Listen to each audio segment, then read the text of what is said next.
Records de chaleur, fonte des glaciers, désordre météorologique, la crise écologique n'est plus une prévision, elle est devenue une réalité. Faut-il céder au fatalisme ? Trouverons-nous le courage d'entamer une grande transformation ? Nous voilà à la croisée des chemins. Parce que nous croyons à la force de la connaissance et du collectif, et parce que nous devons regarder les choses en face, Veolia s'associe à Slate pour proposer Green Mirror, le podcast qui tend un miroir aux générations actuelles. Avec une fiction pour imaginer le futur peu enviable des générations suivantes si nous ne faisons rien, et des avis d'experts d'aujourd'hui qui nous présentent les solutions existantes et les réflexes à adopter pour construire un monde plus vert. Green Mirror, épisode 1, 50 degrés à Paris. À l'été 2019, la France a battu des records de chaleur. Le mercure est monté jusqu'à 46 degrés à Vérargues, dans l'Hérault. À Paris, on a atteint 42,6 degrés, du jamais vu dans la capitale. Cette canicule de 2019, invivable pour beaucoup, ne serait que le prélude d'une augmentation généralisée des températures et d'une multiplication des pics de chaleur. Selon les dernières données du GIEC, le groupe d'experts intergouvernemental sur l'évolution du climat, les scientifiques tablent sur une hausse de la température moyenne de la surface de la Terre comprise entre 3 et 4,8 degrés en fonction de la quantité des émissions de gaz à effet de serre d'ici à 2100, voire 8 degrés dans les scénarios les plus pessimistes. Le climatologue Jean Jouzel évoque pour sa part 50, voire 55 degrés dans certaines régions dès la deuxième moitié de ce siècle. À quoi ressemblerait Paris par 50 degrés ? Comment se prépare-t-on à une telle situation et surtout, comment ralentir la tendance ? Pour le savoir, nous avons envoyé notre journaliste Léonard Ravel en 2050 pour prendre la température. Bonjour Léonard. Bonjour Rachel. Vous revenez du 4 juillet 2050 et si vous êtes parti ce jour-là en particulier, c'est parce que ce lundi-là, Paris a connu un épisode caniculaire spectaculaire. En effet, Rachel, comme cela arrive de moins en moins exceptionnellement à Paris, il fait 50 degrés. Aujourd'hui, dès l'aube, la température était très élevée en raison d'un flux d'air chaud en provenance du Sahara bloqué par une barrière anticyclonique au nord de l'Europe. Tout le pays est en alerte canicule pour cette journée prévue pour être à nouveau la plus chaude dans de nombreuses villes de France. Les rues de la capitale sont vides, beaucoup de Parisiens et Parisiennes ont quitté la ville en prévision de la vague de chaleur. Certains ont même fait le choix de déménager après les canicules des années précédentes pour s'installer définitivement dans des régions plus fraîches. La densité de population de Paris a donc sensiblement baissé au point que la capitale apparaît presque sans vie. D'ailleurs, peu de voitures y circulent. Dans les parcs, généralement pris d'assaut, c'est le calme plat. Il est impossible de rester dans les rues par ces températures. C'est physiquement très éprouvant, même à l'ombre des arbres. Les fontaines, elles, sont éteintes pour préserver les ressources en eau. Quant au transport en commun, il tourne au ralenti. La chaleur y est suffocante depuis que l'utilisation de la climatisation est limitée aux heures de pointe. Les rares véhicules que j'ai croisés sont des camions de pompiers et des ambulances. Ils sont mobilisés pour porter assistance aux plus fragiles. Car malgré le plan canicule mis en place par l'État, de nombreuses personnes se trouvent en situation de détresse. Pardonnez-moi Léonard, mais comment en 2050 peut-on être aussi peu préparé ? Les mises en garde ont été nombreuses et tout le monde semblait avoir conscience de ce qui allait advenir. Jimmy, responsable de l'association Agissons, estime qu'il y a eu un manque de volontarisme de la part de l'ensemble des acteurs. Bon, c'est pas comme si on n'avait pas été prévenus. Ça fait des années qu'on essaye d'attirer l'attention des populations et des gouvernants pour faire baisser les émissions de CO2. Ça a été fait, il y a eu des tentatives, mais ça n'a pas été le cas dans la durée et au final dans des proportions trop infimes pour freiner le changement climatique. Et puis surtout, on continue de penser en 2050 comme si on était il y a 50 ans. Je sais pas si vous avez remarqué, mais il fait plus chaud à proximité des magasins ou des immeubles de bureaux. C'est parce qu'on fonctionne encore avec des systèmes de climatisation classiques, ceux qui relâchent de l'air chaud à l'extérieur pour rafraîchir l'intérieur. C'est absurde et énergivore. Et c'est injuste aussi, car que deviennent ceux qui ne peuvent pas s'en payer ? Ma mère, qui militait déjà dans l'association en 2020, demandait à ce qu'on repense la manière de construire les bâtiments, d'aménager l'espace urbain pour faciliter le rafraîchissement naturel. Et rien n'a été fait. Résultat, on est obligé de vivre la nuit maintenant. Bon, de toute façon, il est impossible de dormir correctement. Et on connaît pas le bilan de cet épisode caniculaire, mais il risque d'être dramatique, peut-être plus élevé que celui de la grande canicule de 2003. Vous le voyez, Rachel, les pics de chaleur ne sont pas seulement inconfortables, ils sont aussi meurtriers. Et à entendre Jimmy, c'est maintenant, dans l'époque à laquelle nous vivons, qu'il faut agir pour éviter une catastrophe écologique, mais aussi humaine, en juillet 2050. Merci Léonard. Nous sommes maintenant de retour au présent. On l'a vu, si on ne fait rien, la vie pourrait être difficile à Paris et dans tout le pays. Pourquoi la situation s'aggrave année après année? Comment agir pour éviter le pire? Nous avons rencontré Hervé Le Treut, climatologue et membre de l'Académie des sciences. Qu'il fasse un jour 50 degrés à Paris, c'est pas impossible, probablement pas pour des durées très très longues. Savoir exactement à quelle date ça se produira, c'est beaucoup plus difficile. Ça se produira en partie de manière aléatoire, c'est-à-dire que c'est des choses qui viendront en nous surprenant. Je pense que tout ce qui va se produire dans le futur viendra à des moments, qui seront pas ceux qu'on attendait exactement, mais par contre on sait que ça va se réchauffer et que ce réchauffement est pratiquement inéluctable pendant les 20 prochaines années et au-delà. Mais pendant les 20 prochaines années, on a une idée assez bonne de ce que peut être le réchauffement futur. Après, localement, il y aura des variations très fortes. Et qu'est-ce qui explique qu'on puisse arriver à des températures aussi extrêmes? En fait, on a augmenté énormément la couche de gaz à effet de serre, qui est une couche qui empêche la planète de se refroidir trop vite, et là, qui l'empêche de se refroidir comme d'habitude, je dirais. Donc, en fait, on va avoir une planète qui se réchauffe presque inéluctablement, parce que ces gaz sont des gaz qu'on émet un peu partout sur la planète, qui se mélangent. Donc c'est les gaz de tout le monde, c'est les gaz qui sont vraiment émis par les États-Unis, la Chine et nous-mêmes. Et puis d'un autre côté, ce sont des gaz qui restent longtemps dans l'atmosphère. On donne une échelle de valeur qui est de l'ordre du siècle. C'est-à-dire que on dit quelquefois, au bout d'un siècle, on a toujours la moitié de ce qui a été émis à un moment donné qui est dans l'atmosphère. Donc il y a un effet de continuité qui est très fort, enfin un effet d'irréversibilité qui est très fort et qu'on ne pourra pas empêcher. On ne parle pas du tout d'ailleurs d'empêcher le réchauffement climatique, on parle aujourd'hui de l'atténuer.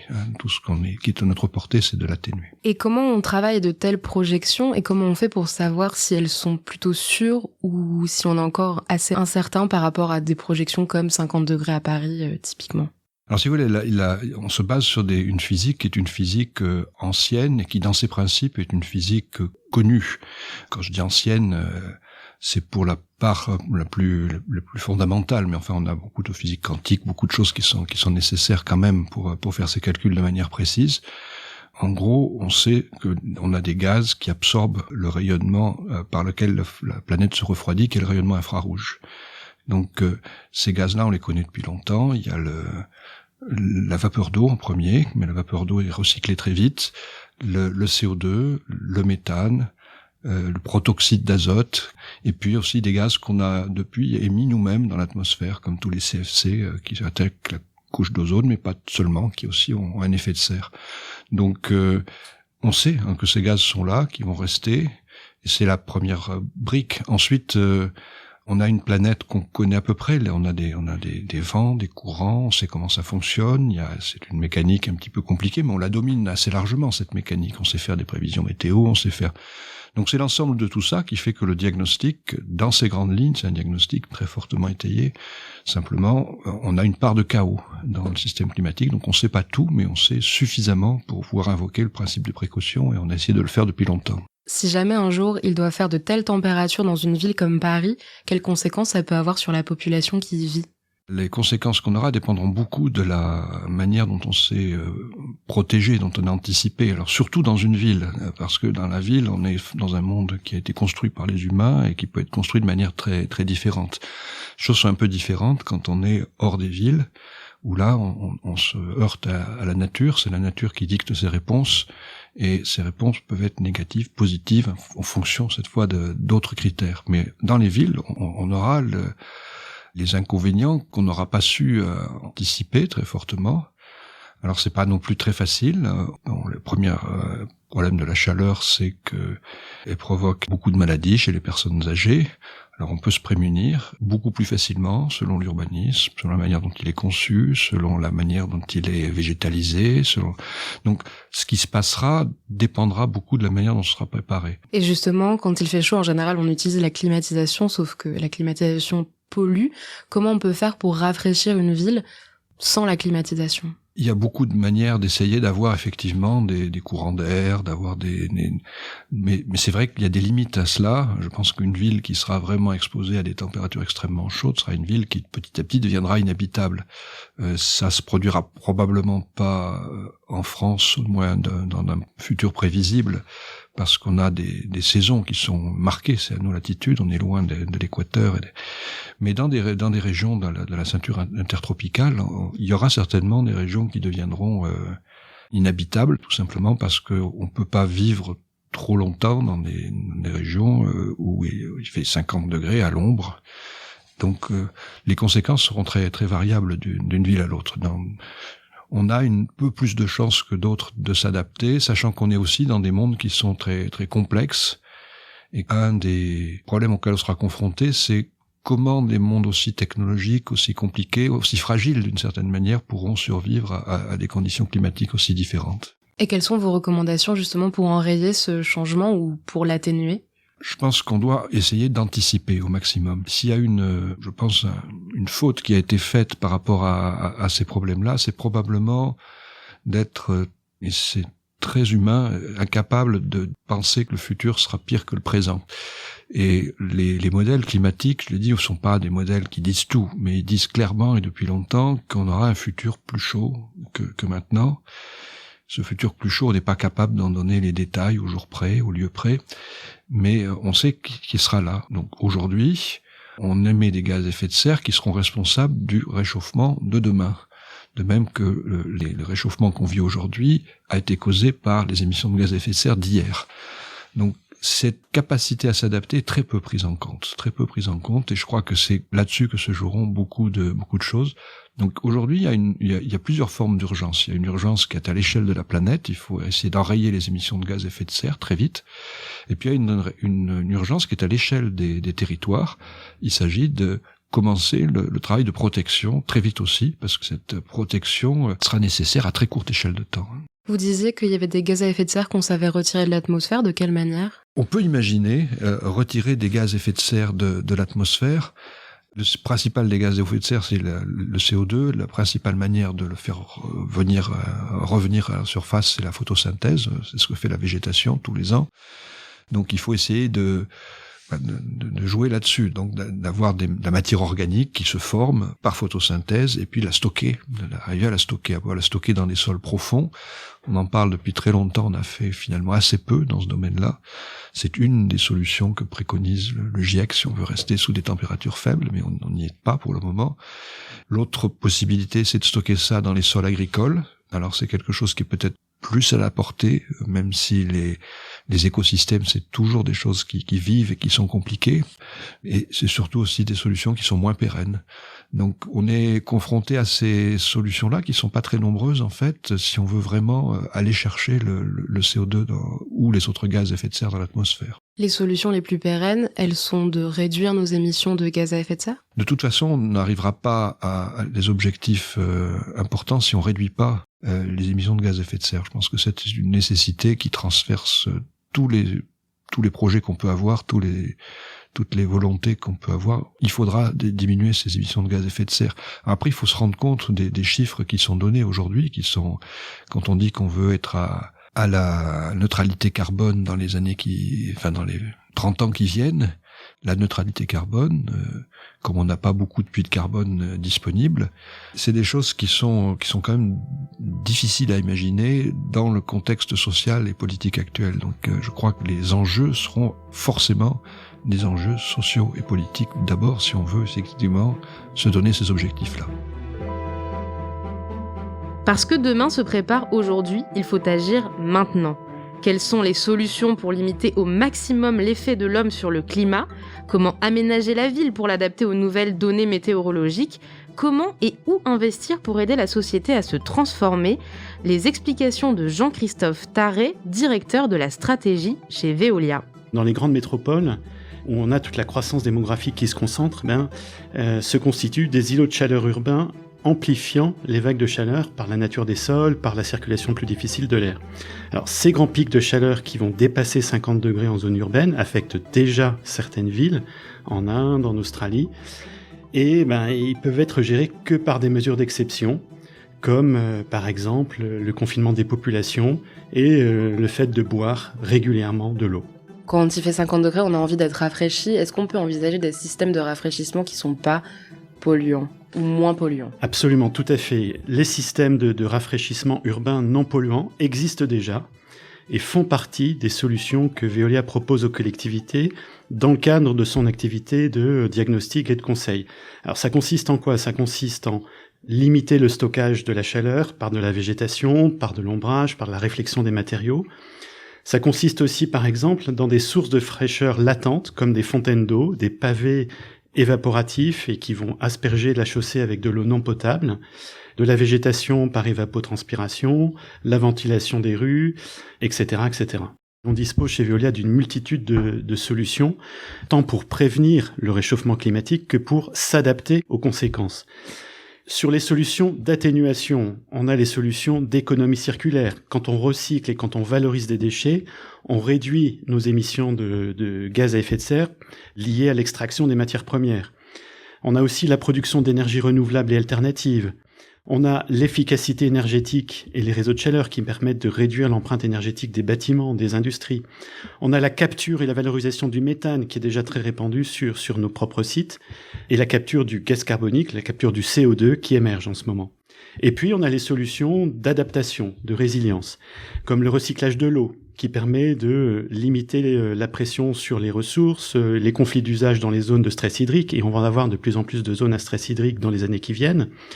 Des solutions comme la prévention des inondations qui se multiplient un peu partout, des plans de gestion de crise pour assurer la continuité du service dans les événements extrêmes, et puis l'accompagnement des collectivités sur leurs projets d'aménagement urbain durable et l'atténuation des îlots de chaleur urbains. Justement, vous parliez de diminuer donc les émissions de CO2. Comment on fait pour aider une entreprise concrètement à diminuer ses émissions de CO2 ? Les entreprises, déjà, elles sont confrontées à un cadre légal et fiscal de plus en plus contraignant qui les oblige à trouver et chercher des solutions. Leurs propres objectifs de RSE également les y conduisent. Et là, les solutions existent. Par exemple, mutualiser les utilités énergétiques dans les parcs industriels où on a plusieurs usines qui vont se regrouper pour la production de leur énergie en privilégiant les énergies renouvelables, la biomasse, les combustibles solides de récupération par exemple. Autre solution, l'efficacité énergétique des bâtiments, des utilités et des process industriels. Les solutions d'économie circulaire comme le recyclage ou la régénération de matières, réinjecter certains déchets, certains sous-produits du cycle industriel pour éviter de consommer des matières vierges qui vont générer des gaz à effet de serre. Et puis optimiser l'ensemble des utilités dans une logique, là aussi, d'optimisation, d'économie circulaire, de réduction de l'impact environnemental. Et pour aider les villes à réduire leurs émissions de CO2, ça se fait de la même façon ou il y a d'autres choses à leur proposer ? La plupart des villes ont déjà pris des engagements de réduction volontaire de leurs émissions.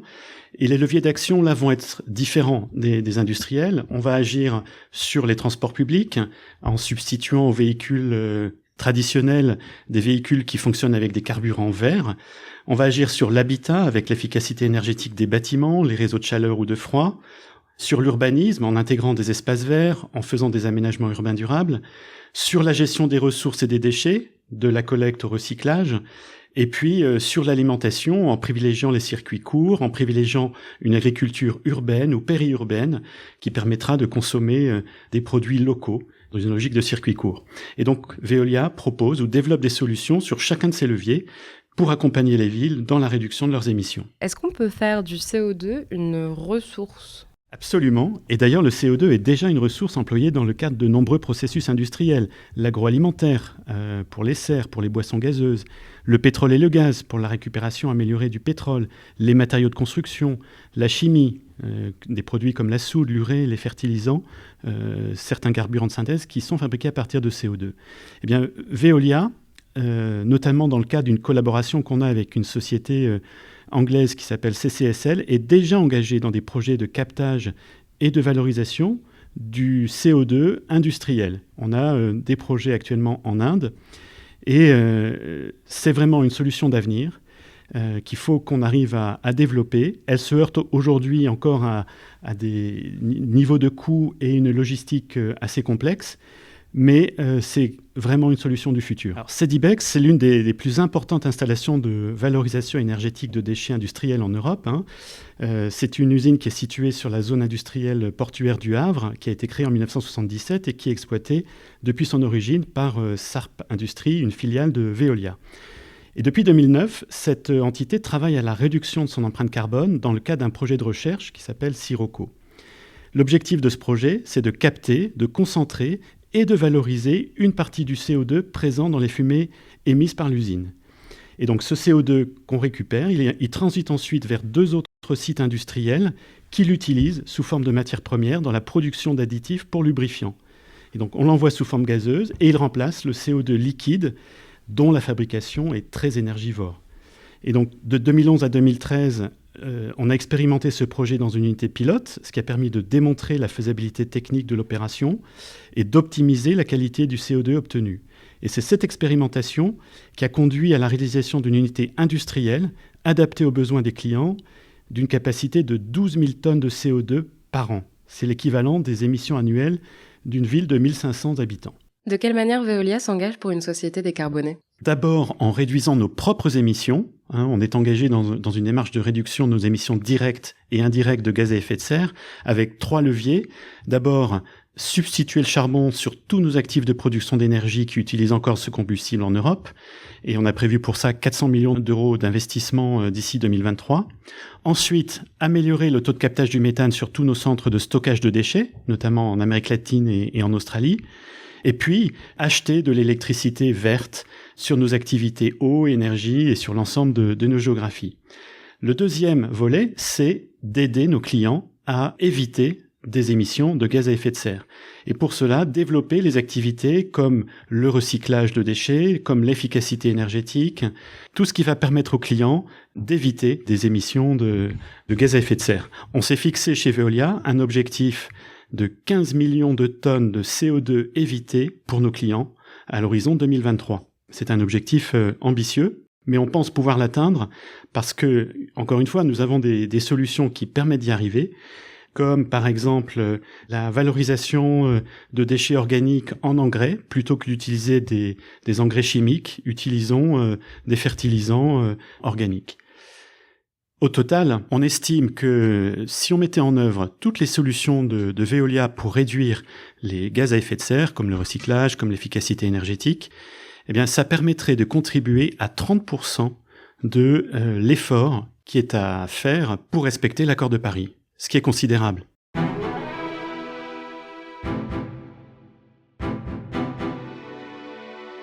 C'était Green Mirror, un podcast proposé par Veolia et produit par Slate, disponible sur votre plateforme de podcast préférée. Si vous avez apprécié, dites-le nous en commentaire.